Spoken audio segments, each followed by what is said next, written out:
તમારા ઘરને બસાવો અને તમારા બાળકોને સંભાળી લ્યો.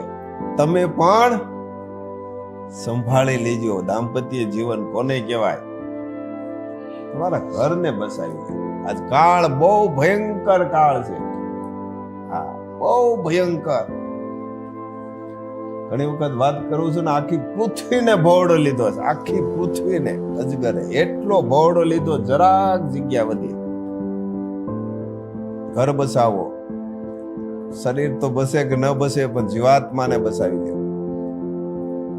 હા, એ તો જાય ને આવે. જીવાત્માને બસાવી દે. ઘર બસાવી દે. મારું કુટુંબ બસાવી લ્યો, ઘર બસાવી લ્યો. અને બે પણ ન બસે તો તમારો તમે બસી જાઓ. એટલું જ થઈ શકે ને. હાલો, સંતાનો ન માને, બીજા ન માને, ઓલા ન માને, પણ સ્વ તો માની લ્યો. સ્વનો ઉદ્ધાર.